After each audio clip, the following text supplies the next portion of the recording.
As a psychotherapist working with occupational health, I met countless employees and leaders who are suffering from a toxic and unhealthy working environment. They are struggling because they're lacking knowledge how to change the environment. They need outside help. I've tried to help them and failed, times and times again. I've tried conflict resolutions, group discussions, individual interviews, leadership coaching, failing time and time again to change this unhealthy working environment. So, 10 years ago, I started a little investigation of my own. I was trying to figure out, why is it so hard to change?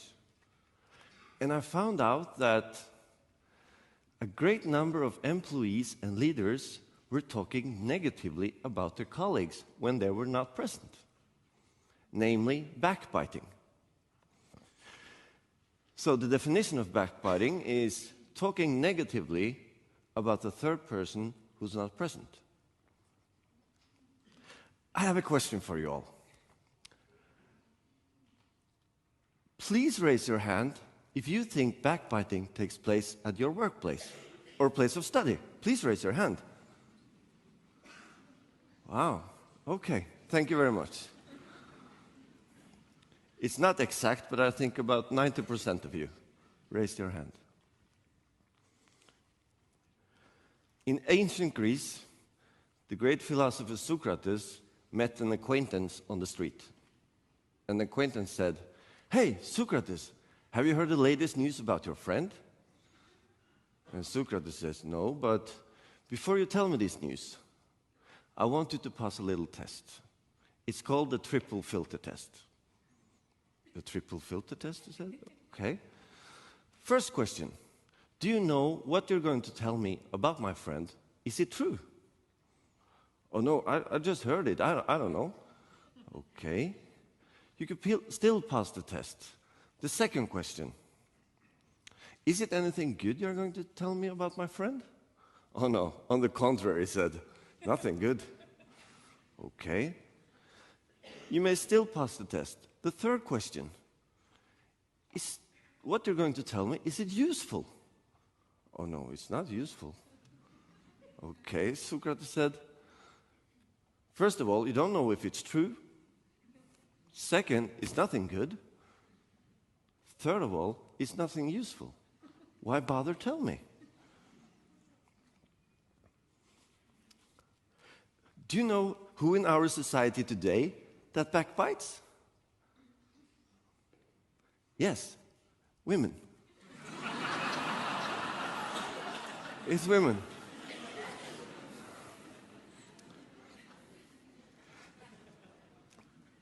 It's another major group as well, namely men. And why do we backbite? When I backbite, I've got this feeling of elevating myself while talking other people down. In an additional bonus, I seem interesting because I got some juicy information that you don't have. This is how we as adults are bullying each other.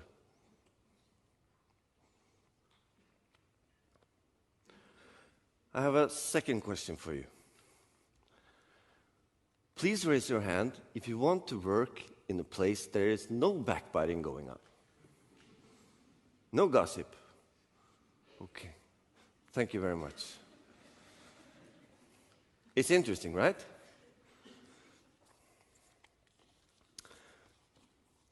How to get a permanent end to backbiting.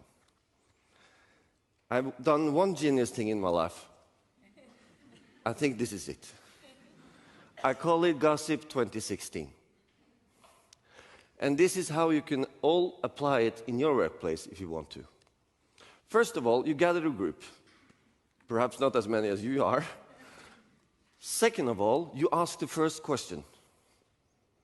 Do you believe backbiting takes place here? And they will raise their hand. Third, you need to define what backbiting is. Use this triple filter test. It's good, right? Fourth, ask the second question. Would you like to work in a workplace where there's no backbiting? And they will raise their hand. Then you get a good old-fashioned flip over. And you capitalize Gossip 2016, and you ask your group if they want to join to a project that will last for 6 months. No backbiting takes place here. And they will sign. This is what obligates them.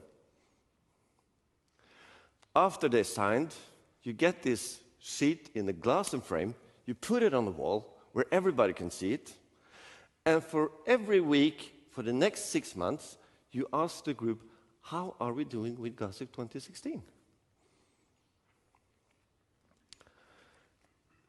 This may seem simple, maybe naive. Too good to be true, right? But it works. I know. And but it's over 250 CEOs in different companies that could verify this. It works. They can also tell you that absenteeism, the sick leave, goes down. And fractionation are minimized. And the productivity is increasing. If we take this concept a bit further, you all heard about the discussions about how young people and children are being bullied at schools and in social medias. I think that I, as an adult, has a responsibility